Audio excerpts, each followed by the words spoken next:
मूल श्लोक तो हो ही गया था। उच्चारण कर लें। ठीक। प्रकृतेः क्रियमाणानि गुणैः कर्माणि सर्वशः अहंकार विमूढ़ात्मा कर्ताहमिति मन्यते।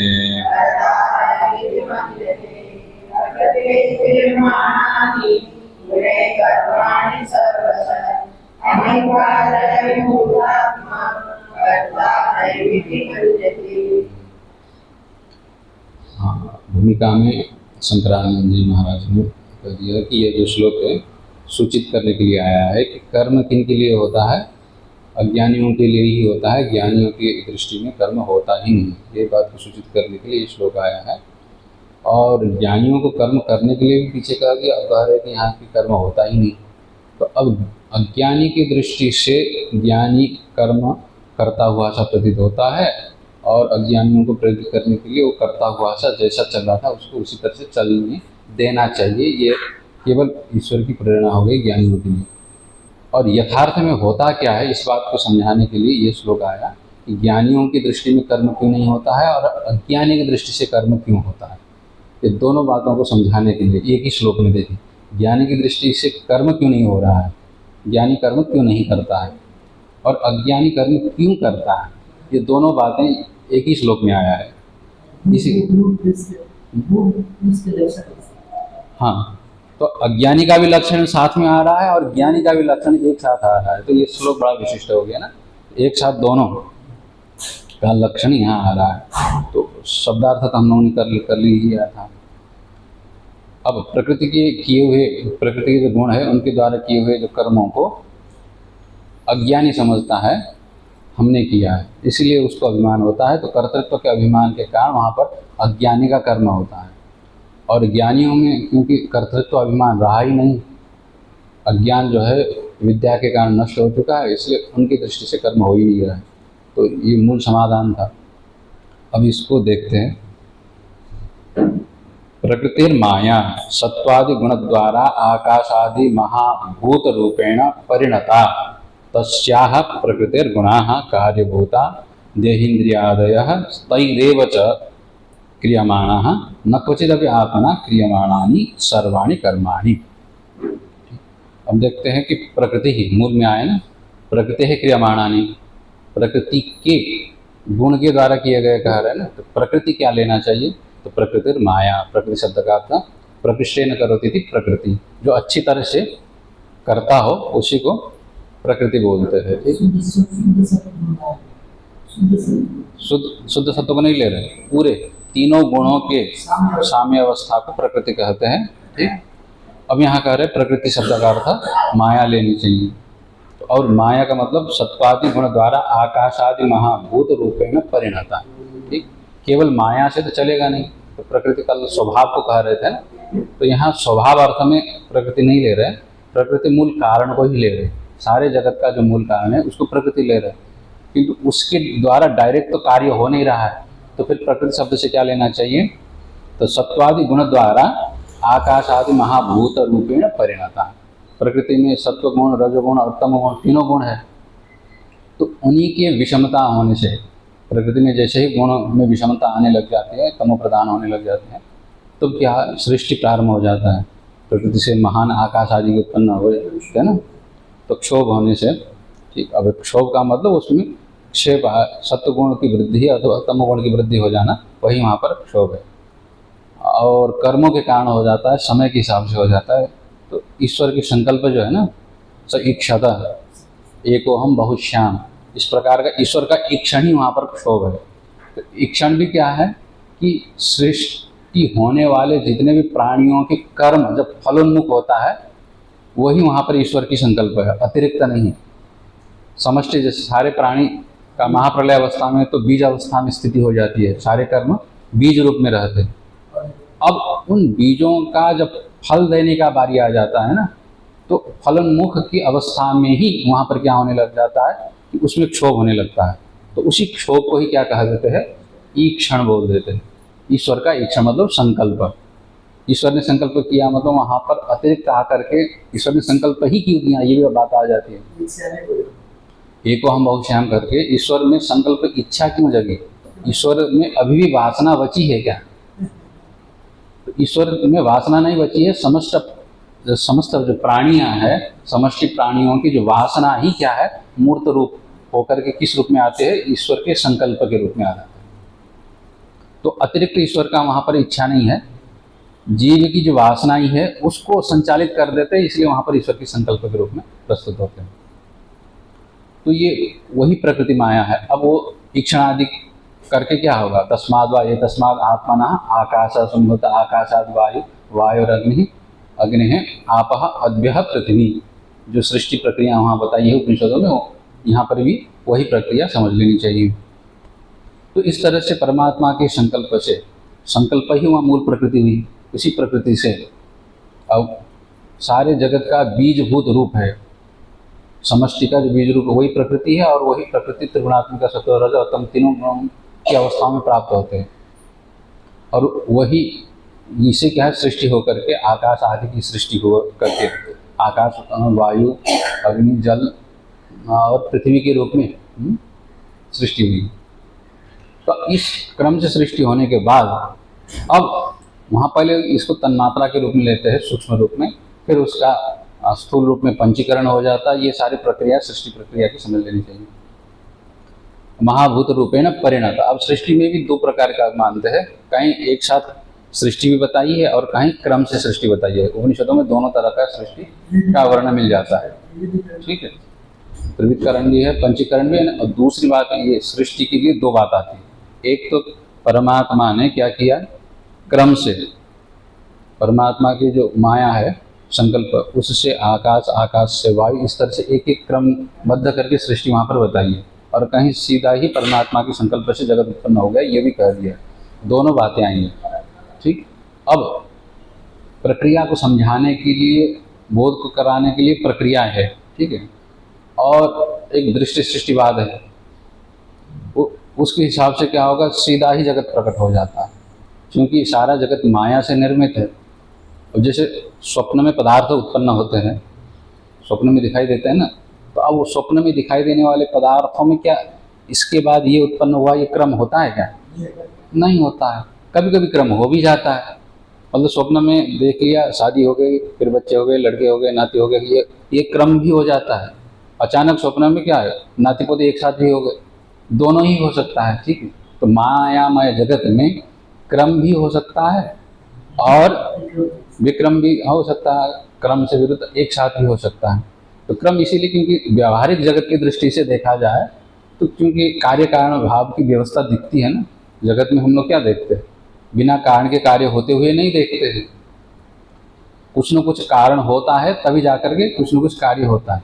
तो व्यावहारिक जगत की दृष्टि से देखा जाए तो वहाँ पर कार्य कारण भाव की व्यवस्था दिखता है। तो उसी दृष्टि से उपनिषदों ने क्या क्रम के हिसाब से कार्य, एक कारण के बाद दूसरा कार्य और उससे फिर दूसरा कार्य उत्पन्न होता हुआ एक क्रम दिखाया, ठीक है। ये व्यवहारिक जगत की दृष्टि को रख करके और समझने में आसानी हो जाए प्रक्रियाओं को, इस दृष्टि से उपनिषद ने कहा। और वास्तविक दृष्टि से देखा जाए तो मायामय है, तो फिर उसको एक साथ उत्पन्न ये भी वर्णन किया है, ठीक। तो दोनों तरह से सृष्टियाँ मिल जाती है। तो कौन सत्य है, तो अब इस बात पर विचार करेंगे तो क्रम सृष्टि वर्णन करना सही है या एक साथ सृष्टि का वर्णन करना सही है। क्योंकि उपनिषद का तात्पर्य सृष्टि वर्णन करने में है ही नहीं। उपनिषद किसको बताना चाहते हैं, उसी शुद्ध परम तत्व को ही बताना चाहते हैं। तो जिस प्रक्रिया से आपको समझ में आता हो वही प्रक्रिया सही है। तो शास्त्रेषु प्रक्रिया जालम अविद्यैव वर्णते करके सुरेश्वर आचार्य जी ने कहा, आचार्य सुरेश्वर जिन्होंने वार्तिक लिखा है ना बृहदारण्यक उपनिषद के ऊपर।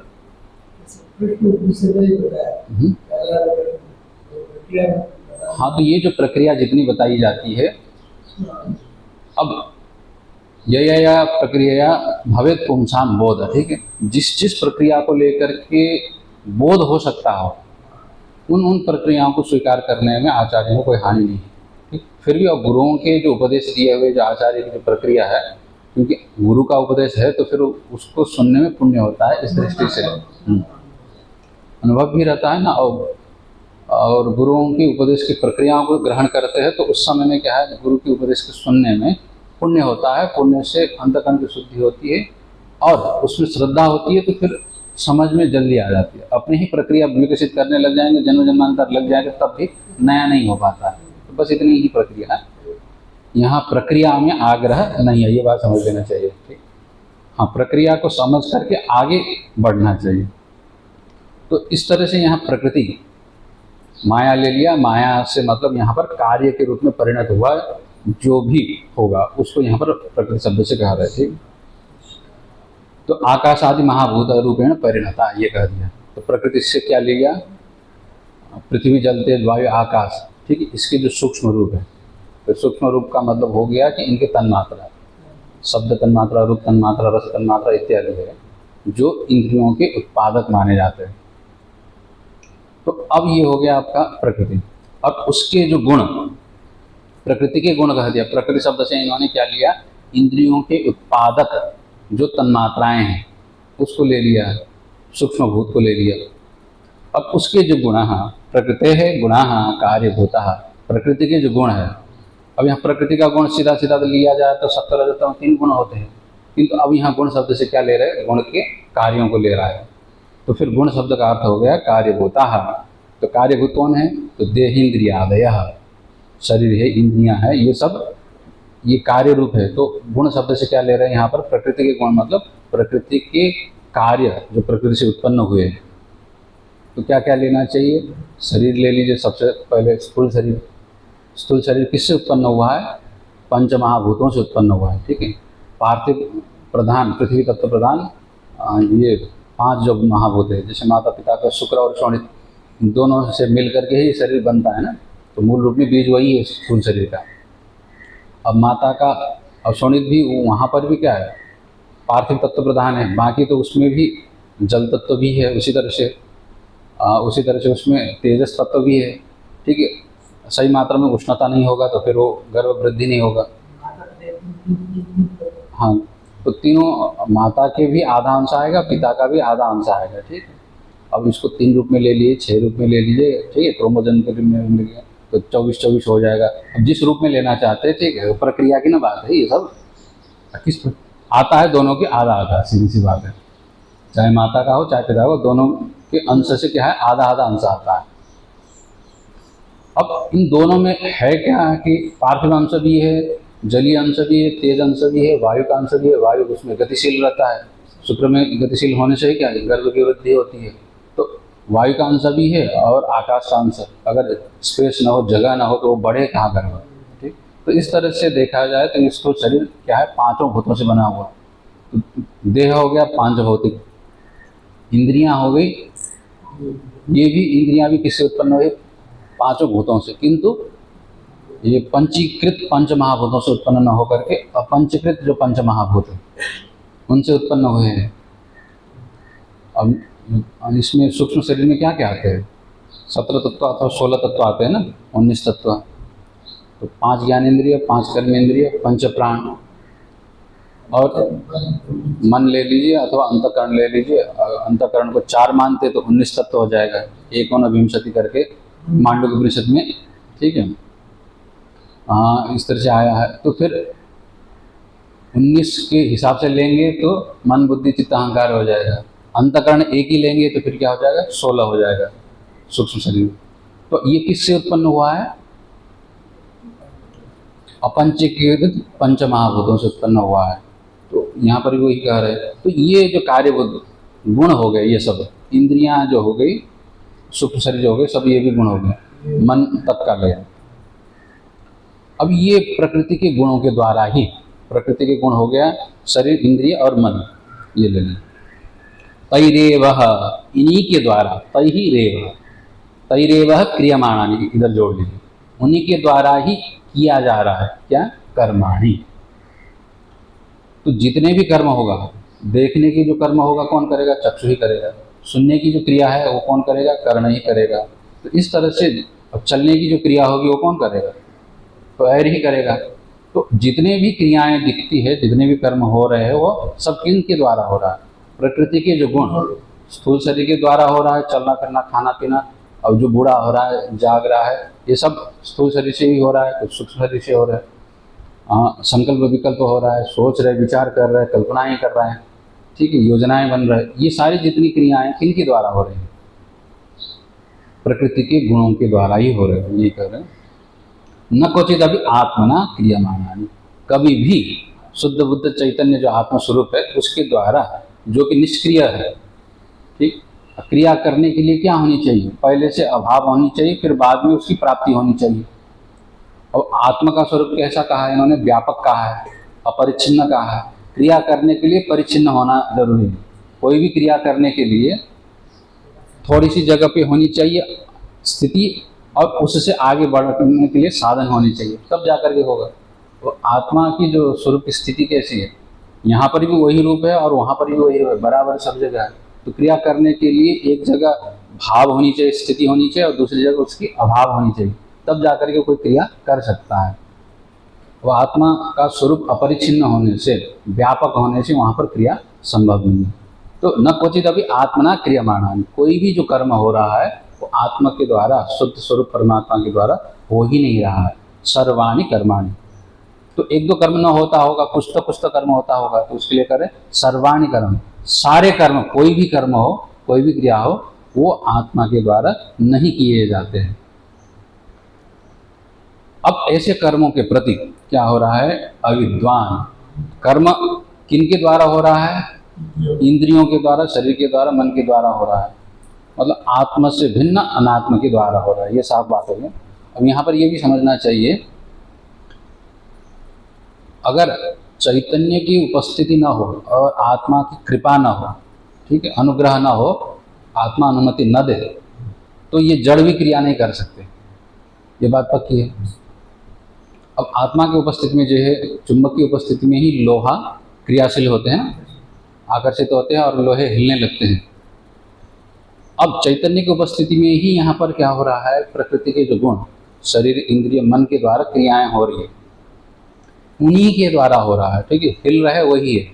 तब भी अब उन सारे कर्मों को देख करके जो अविद्वान होता है, तो अहंकार विमूढ़ आत्मा है ना, उसी का अर्थ कर रहे अविद्वान, जो इस तत्व को नहीं जानता है, शरीर के द्वारा, मन के द्वारा और इंद्रियों के द्वारा जो अनात्मा वस्तु है उनके द्वारा क्रियाएं हो रही हैं, कर्म सारे के सारे उन्हीं के द्वारा हो रहे हैं, इस बात को जो नहीं जानता है, आत्मा के स्वरूप को जो नहीं जानता, मतलब दोनों के यथार्थ विभाग को जो नहीं जानता है, वह क्या होता है कि अहंकार विमूढ़ आत्मा, ठीक है। ऐसे जो अविद्वान है वो अहंकार से अपने आप को मोहित कर लेता है, उसका मन इस तरह से मोहित हो जाता है। अब यहाँ अहंकार विमूढ़ आत्मा एक शब्द आया, किंतु इसका अर्थ दो तरह से शंकरानंद जी कर रहे थे, ठीक है। अहंकार से विमूढ़ हो गया, मोहित हो गया है आत्मा, जिसका ये शाब्दिक अर्थ है। अहंकार के कारण विमूढ़ लिखा है ना, विशेष रूप से मोहित हो गया है आत्मा। आत्मा का अर्थ है हम मन भी कर लेंगे और चैतन्य दोनों ही ले लेंगे। तो अहंकार के कारण मोहित हो गया, जो ऐसे व्यक्ति होगा वह क्या करता है? कर्ता हम इति मन्यते। अब इस पद का अर्थ कर रहे हैं, स्वाविद्यया देहेन्द्रियादौ अनात्मनि अहम इति बुद्धि अहंकार। अहंकार विमूढ़ आत्मा में अहंकार आया। अहंकार किसको कहेंगे? स्वाविद्यया देहेन्द्रियादौ अनात्मनि अहम इति बुद्धि। यहाँ बुद्धि को ही ले रहे, मानना में इस प्रकार का जो बुद्धि हो जाती है उसी को यहाँ पर क्या कह रहे हैं? अहंकार कह रहे हैं। तो किसके कारण हो रहा है? स्वाविद्यया, अपने ही अविद्या के कारण।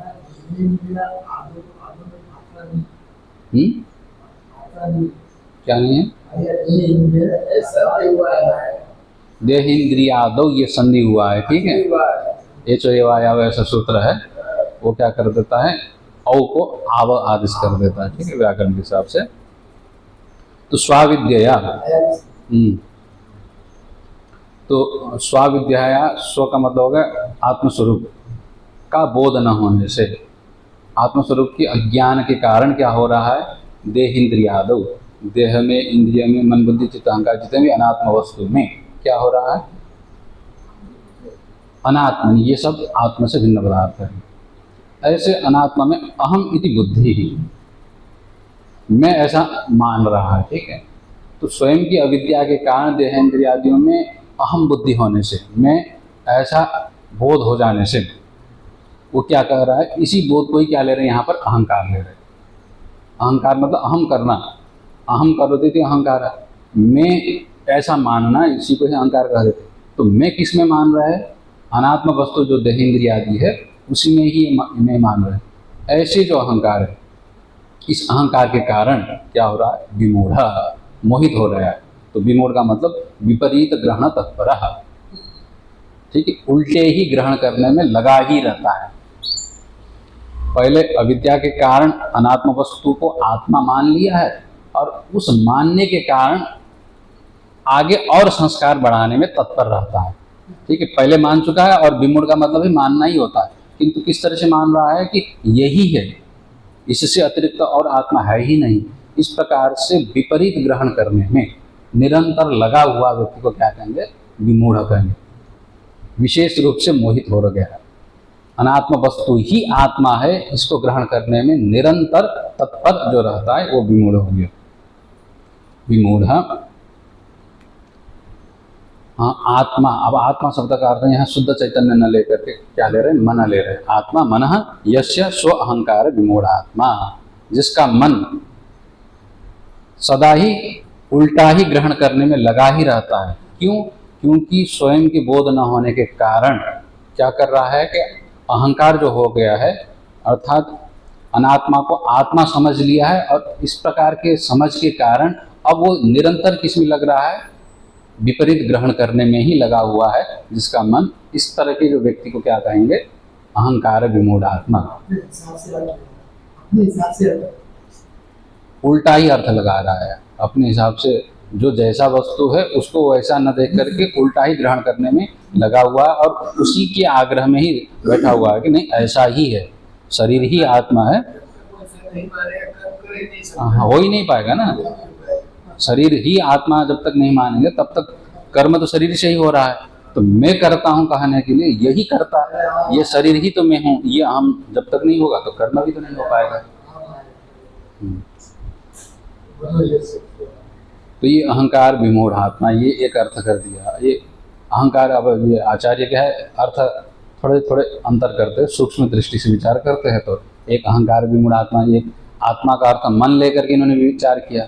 अगर आत्मा का अर्थ चैतन्य ही लेते हैं, शुद्ध जो पर ब्रह्म चैतन्य ही लेंगे, तो थोड़ा सा व्युत्पत्ति में अंतर होगा, भाव वही आएगा। बात यह है यद्वा, अथवा इस पद का अहंकार विमूढ़ आत्मा, इस पद के दूसरी तरह से अर्थ करेंगे, विमूढ़ इत्यत्र अंतर्गर्भितो निच। अतः यहाँ पर मूढ़ा है ना, विमूढ़ा, तो विमूढ़ शब्द को इस तरह से समझ लेते। अब वहाँ पर मोहित हुआ ऐसा इन्होंने पहले अर्थ किया था, अब ये कह रहे कि विमूढ़ में मोहित करवाया गया ऐसा अर्थ ले लेते हैं। बीच में क्या है, अनिच प्रत्यय ले लेंगे। ये तो मत ही चाहिए, व्याकरण के हिसाब से अनिच का अर्थ होता है करवाना, ये अर्थ हो जाता है, ठीक है। जैसे करता है तो मोहित तो पहले ले लिया है, अब यहाँ विमोहित करके ये क्या कह रहे हैं कि किसी और के द्वारा मोहित करवाया गया है, ऐसा भी अर्थ लगाएंगे। तो इसका अर्थ क्या होगा, आगे विचार करते हैं। देहेन्द्रियादिषु अहंकारेण विमोहितः। अब अहंकारेण विमोहिता ऐसा ले रहे हैं। देह है, इंद्रिय है, जितने भी अनात्म वस्तु है, उन अनात्म वस्तुओं में अहंकार करने से, अहंकरण मतलब मैं पना करने से, मैं हूँ इस भाव के करने से क्या हो रहा है, मोहित करवाया गया है। किसको? उसी शुद्ध चैतन्य परब्रह्म परमात्मा जो प्रत्यक्ष चैतन्य आत्मा है, उसको। पहले खुद मोहित हो रहा था अविद्या के कारण, अब यहाँ पर अहंकार के कारण उसको मोहित सा करवाया जा रहा है। जितने भी अनात्म वस्तु है सब में,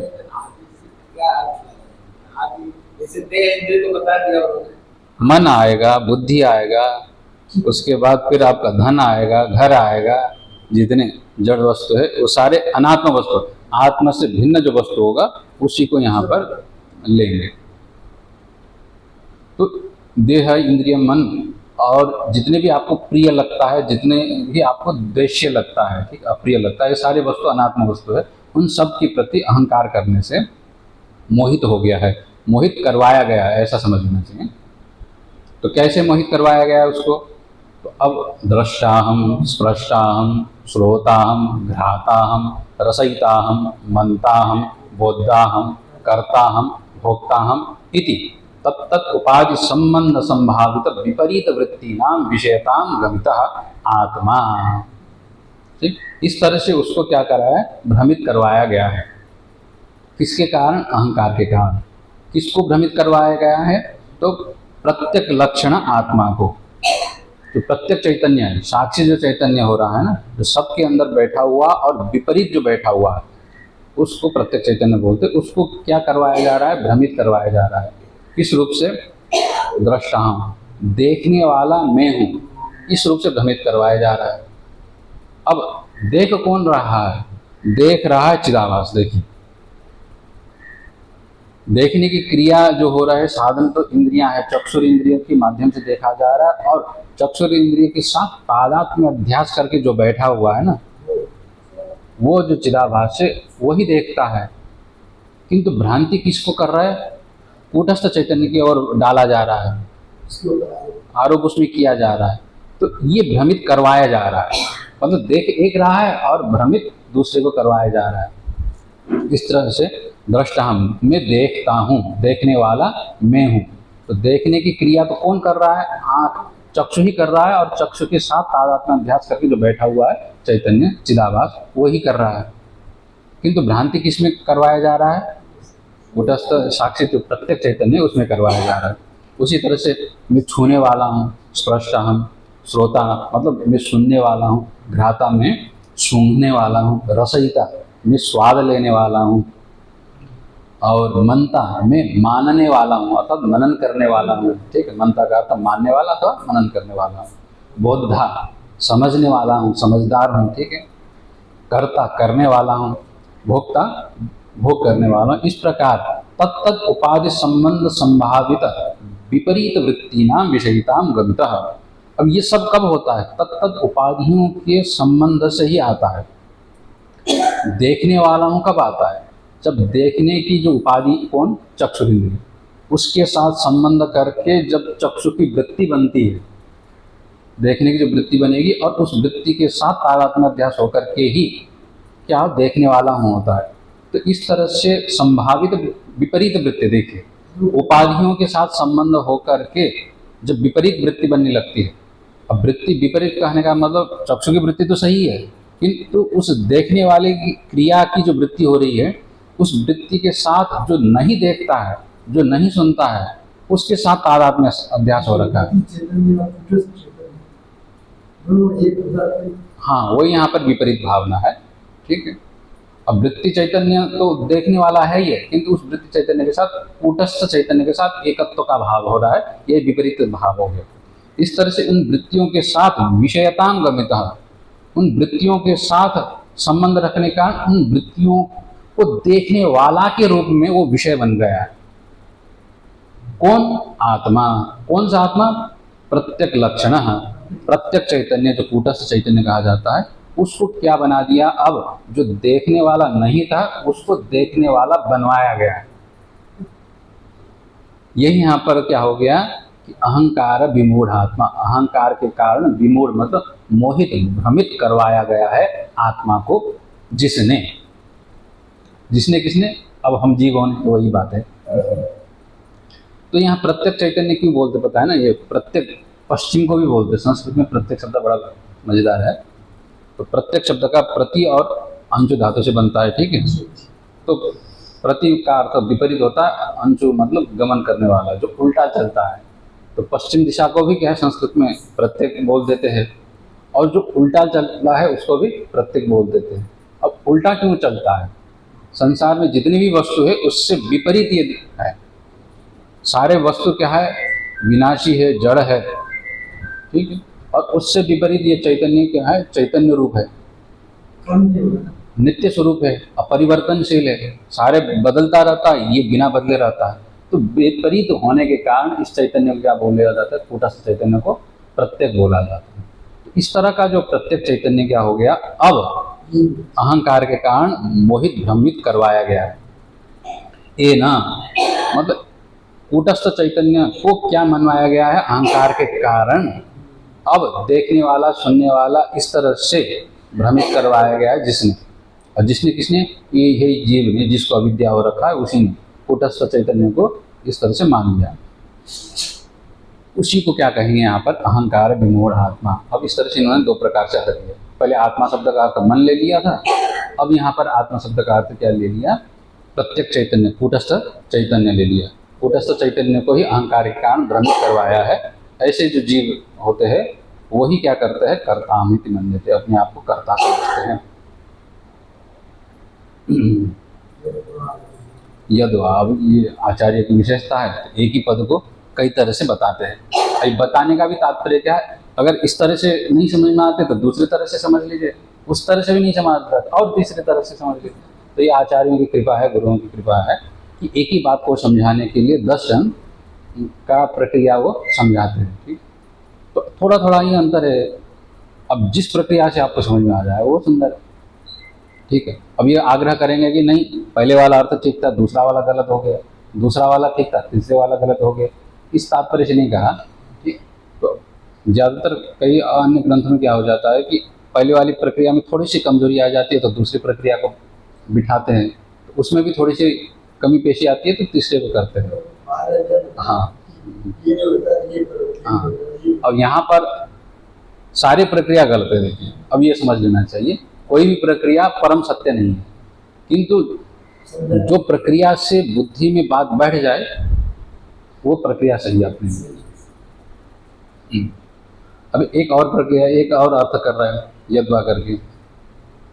यद्वा देहेन्द्रियादिषु अहंकारणेन विमोहितो अहम प्रत्ययार्थत्वेन अविदितः आत्मा येन स्व अहंकार विमूढ़ात्मा। अब एक और अर्थ कर रहा, अथवा इसको इस तरह से समझ लीजिए, अहंकार विमूढ़ात्मा एक ही शब्द का दूसरा हो गया और तीसरा अर्थ कर रहे हैं। देहेन्द्रियादिषु अहंकारणेन, शरीर इंद्रिय इत्यादियों में अहंकार करने से, अहम अहम अहम ऐसा मानने से। ठीक है, मैं हूँ किसमें? शरीर में, इंद्रिय में, मन बुद्धि आदि में ऐसा मानने से क्या हो गया है? विमोहितो अहम प्रत्यार्थ, उसके कारण मोहित हो गया, भ्रमित हो गया। क्या है? अहम इसका वास्तविक जो अर्थ है, मैं इस शब्द का जो वास्तविक अर्थ है वो अर्थ क्या हो गया? शरीर इंद्रिय आदियों में अहम यह भाव करने से उल्टा पड़ गया है, मोहित हो गया है, भ्रमित हो गया। ठीक है, अर्थात अविदितः आत्मा येन, तो अहम प्रत्यय के जो वास्तविक अर्थ है उसको जिसने नहीं जाना। क्यों नहीं जाना? क्योंकि उसने अहम इस शब्द के अर्थ को किसी और जगह में समझ लिया है। किसमें? शरीर इंद्रिय मन बुद्धि इत्यादियों अनात्म वस्तु में ही अहम इस भाव को करने से अहम इस शब्द का जो वास्तविक अर्थ है जिसने उसको नहीं समझा, उस व्यक्ति को क्या कहेंगे? अहंकार विमूढ़ात्मा। ठीक है, अब कितना अच्छा प्रक्रिया इन्होंने अर्थ कर दिया। पहले अहंकार करने से प्रत्येक आत्मा को जिसने नहीं समझा, अहंकार करने से जिसका आग्रही क्या हो गया है कि विपरीत ग्रहण करने में लग गया है, ऐसा अर्थ कर दिया पहले में। अब यहाँ तीसरे में क्या कर दिया कि अनात्म वस्तु में अहम मैं पना मानने से मैं का जो वास्तविक अर्थ है जिसने नहीं समझा।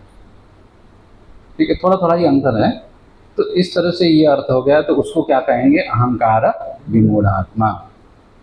तो इस तरह से जो अहंकार के कारण मोहित हो गया है जो व्यक्ति, ठीक है, अहंकार के कारण जिन्होंने अहम शब्द का ही अर्थ नहीं समझा है, अहंकार के कारण जिन्होंने आत्मा का जो शुद्ध चैतन्य जो स्वरूप है, कूटस्थ स्वरूप, उसको ही नहीं समझा, उसको ही भ्रमित कर दिया है। ठीक, और अहंकार के कारण जो विपरीत ग्रहण में लगा ही हुआ है, उल्टा ही समझने में लगा हुआ, ऐसे जो व्यक्ति है वो क्या करता है? कर्ता हम इति मन्यते, उसी को लगता है कि मैं करता हूँ। तो दुष्टादुष्ट प्रारब्ध वशात देहिन्द्रियैहि कृतेषु दुष्टेषु अदुष्टेषु अपि कर्मसु अकर्तारम एव आत्मानं मया पापम कृतम पुण्यम कृतम इति तत्तत्क्रियायाः कर्तारम एव पश्यति इत्यर्थः। अब एक एक शब्द का अर्थ तो हो गया। देखिए, प्रकृति क्रियमाणानि गुणैः कर्माणि सर्वशः, अहंकार विमूढ़ात्मा कर्ता हम मन्यते, इसमें प्रकृति शब्द का भी अर्थ हो गया, क्रियमाणानि इसका भी अर्थ हो गया, गुणैः एक एक शब्द का अर्थ कर दिया। अब सारे शब्दों के अर्थों को मिलाकर के सार अर्थ क्या निकलता है इस श्लोक का। ठीक है, आचार्यों की प्रक्रिया है, व्याख्यान की प्रक्रिया। पहले एक एक शब्द के अर्थ बता देते, फिर एक एक शब्दों की जो व्युत्पत्ति है तोड़ के बता देते, फिर सारे का संग्रह करके सार क्या आता है इसका भावार्थ। तो अब ये समझाने की प्रक्रिया है। अब ये कह रहे हैं कि दुष्टादुष्ट प्रारब्धवशात देहेन्द्रिय ही कृतेषु दुष्टेषु अदुष्टेषु अपि कर्मसु। देखिए, कर्म तो हो रहे किन के द्वारा, देहेन्द्रिय ही कृतेषु, शरीर इंद्रिय इनके माध्यम से संघातों के द्वारा ही कर्म हो रहा है। कौन से, दुष्टेषु अदुष्टेषु। दुष्ट कर्म भी हो रहा है, पाप कर्म भी हो रहा है, और अदुष्ट पुण्य कर्म भी हो रहा है। अब इससे उपलक्षण मिश्रित भी हो रहा है। ठीक है, शुभ भी होता है, अशुभ भी होता है, और मिश्रित भी हो जाता है। ठीक है, शुभाशुभ मिश्रित भी हो जाता है। ये अब ये होता क्यों है, तो कह रहे दुष्ट अदुष्ट प्रारब्ध वशात। अच्छे प्रारब्ध और बुरे प्रारब्ध के कारण पूर्व में जो संस्कार बैठे होंगे ना, पूर्व में जो कर्म बैठे होंगे, वही तो आपको धक्का देते हैं। जिस तरह से आप माहौल में पढ़े लिखे बड़े होंगे, उसी माहौल के हिसाब से आप कर्म करेंगे। तो वो माहौल कहाँ से मिला, तो आपको पूर्व के प्रारब्ध से मिला। तो अच्छे प्रारब्ध होंगे तो अच्छे माहौल में आपका बुद्धि का विकास होगा, तो अच्छे कर्म करेंगे। और अच्छे माहौल में भी बीच बीच क्या है, बुरी बातें घुसी जाती है। ऐसा नहीं है कि 100% सारे शुभ ही कर्म हो, ऐसा तो होता नहीं है, सारे मिश्रित होते हैं। अब मनुष्य जीवन ही क्या होता है, मिश्रित होने, पुण्य और पाप का सम मिश्रण होने पर मनुष्य योनि मिलता है। ऊर्ध्वं गच्छन्ति सत्त्वस्ता अधो गच्छन्ति तामसा मध्य तिष्ठन्ति राजसा, गीता में कहा है। तो बीच में रहने वाले क्या है, ये तमो और सत्व के मिश्रण से आते हैं रजोगुण में स्थित होकर के, तो मिश्रित है ही। तो पूरी तरह से शुभ ही हो ऐसा तो जरूरी नहीं, उसमें भी क्या है, कुछ ज़्यादा शुभ होते हैं, कुछ ज़्यादा ही अशुभ होते हैं, बीच में भी इस तरह के होते हैं। तो दुष्टादुष्ट प्रारब्ध वशात, कोई अच्छे कर्म के प्रारब्ध के कारण, कोई बुरे कर्म के प्रारब्ध के कारण क्या करने लगते हैं, शरीर इंद्रियों के माध्यम से शुभ और अशुभ कर्म वो करने लग जाते हैं। ये कारण बताते हैं, नहीं तो कर्म करने के पीछे भी क्या कारण है इसको इन्होंने बता दिया। जो हम शुभाशुभ कर्म करते हैं इसके पीछे भी वासना ही कारण होती है। जैसे जैसे वासना रहेगी उसी तरह से हम लोग कर्म करते हैं। तो शुभाशुभ वासना के हिसाब से वो प्रारब्ध के हिसाब से आता है, तो उसी के हिसाब से देहेन्द्रियांदियों के द्वारा भी शुभाशुभ कर्म होने लगते हैं। ठीक है, अब उन्हीं के द्वारा ही कर्म शुभ कृताशु, ठीक है, उन्हीं के द्वारा ही कर्म हो रहे हैं, किंतु अकर्तारमेव आत्मानम। ठीक है, उनको कौन नहीं कर रहा है, आत्मा नहीं कर रहा है। शुद्ध चैतन्य उन कर्मों को तो कर नहीं रहा है। अकर्तारमेव आत्मानम, जो कर्ता रूप नहीं है उस आत्मा को वो क्या समझता है, मया पापम कृतम, मैंने ही अच्छा काम किया है, बुरा काम किया है, पुण्य काम किया है, अपुण्य काम किया है। इस तरह से तत्त क्रियायाः कर्तारम एव पश्यति, आत्मानं कर्तारम एव पश्यति। उन क्रियाओं का, शुभ हो अशुभ हो मिश्रित हो अच्छे हो बुरे हो, उन सारे क्रियाओं के कर्ता के रूप में ही अपने आप को मानने लगता है, ही लगा रहे। ठीक है, कर्ता नहीं है फिर भी उसको कर्ता के ही रूप में वो मानने लगता है। तो यहाँ तक इन्होंने इस तरह से इस श्लोक का अर्थ कर दिया। तो यहाँ पर क्या हो गया कि ज्ञानी जो होता है वो प्रकृति के द्वारा किए गए जितने भी कर्म है, प्रकृति के गुणों के द्वारा उन कर्मों को देख रहा है, और अज्ञानी प्रकृति के द्वारा किए गए कर्मों को अपने द्वारा किया हुआ ऐसा देख रहा है। यही दोनों का मूलभूत अंतर हो गया।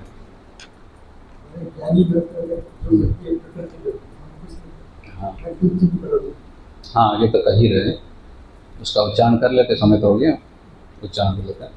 तत्त्ववित्तु महाबाहो गुणकर्म विभागयोः गुणांगुणेषु वर्तन्त इति मत्वा न सज्जते।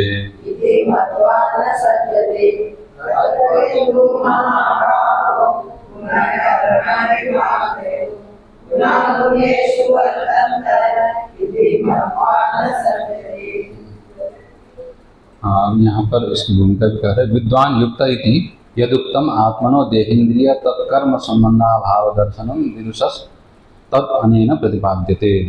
हाँ, विद्वान युक्त कहा था ना, विद्वान जो युक्त होता है अर्थात देहेन्द्रियादियों के साथ तादात्म्य अध्यास नहीं रखता है, सांख्य योगी।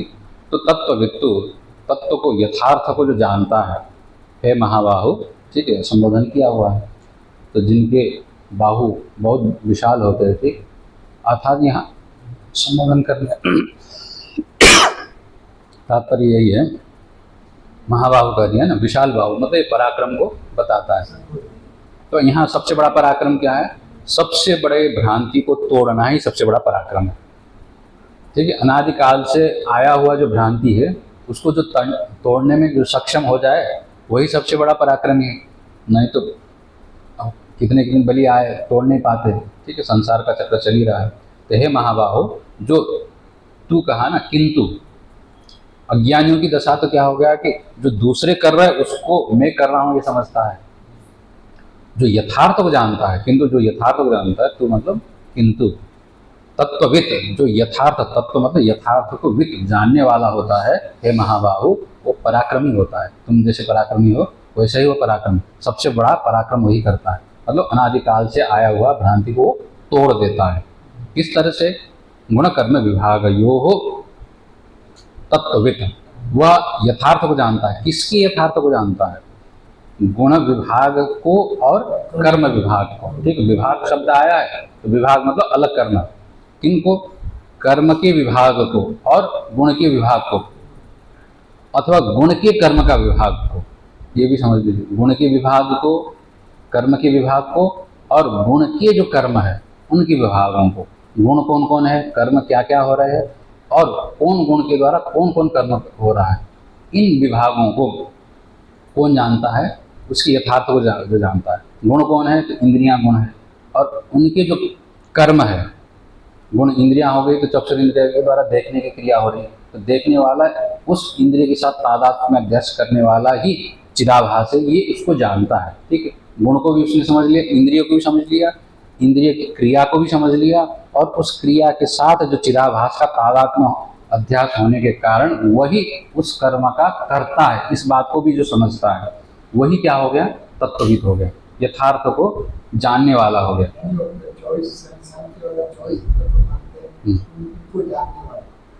हाँ, यहाँ 24 से कोई मतलब नहीं है, ठीक है। सांख्य वालों ने 24 गिना दिया है, किंतु इस तरह के 24 का विभाग यहाँ पर मुख्य प्रयोजन नहीं है। सांख्य करके यहाँ ज्ञान, जड़ और चेतन की जो विभाग को जानता है, वही यहाँ पर सांख्य समझना चाहिए। तो इस तरह से हे महाबाहो, जो इसकी यथार्थ को जानता है, तो वो किस तरह से देखता है? गुणा गुणेषु वर्तन्त, गुण ही, चक्षुरादि इंद्रियां ही गुणेषु मतलब रूपादियों में काम कर रहे हैं, इस तरह से वो देखता है। इसीलिए इति मत्वा, तो इस तरह से जब समझता है कि जो गुण है, चक्षुरादि इंद्रियां है, और वो गुणों में ही लगे हुए, अर्थात रूप रस आदियों को ही वही ग्रहण करते हैं, इसमें शुद्ध चैतन्य आत्मा का कोई संबंध नहीं है, इस बात को विभाग करके जो देखता है, इसीलिए इति मत्ता न सत्य, इसलिए उनको आसक्ति नहीं होती है, उनके द्वारा होने वाले जो परिणाम होता है उनसे वो प्रभावित नहीं होता है। तो यही यहाँ ज्ञान, वो साक्षी है ही है, साक्षी पहले से है, फिर भी साक्षी का साक्ष्य के साथ तादात्म्य अध्यास कारण दुखी हो रहा था, इस बात को समझ रहा है, इसलिए साक्ष्य के साथ तादात्म्य अध्यास को वो छोड़ देता है। तो इति मत्ता न सज्जते, तो फिर उनकी आसक्ति नहीं होती है। ये ज्ञानियों के लक्षण यहाँ बता दिए। इतना ही करते, व्याख्या कल कर लेंगे। मदः पूर्णमिदं पूर्णात् पूर्णमुदच्यते पूर्णस्य पूर्णमादाय पूर्णमेवावशिष्यते। शान्तिः शान्तिः शान्तिः।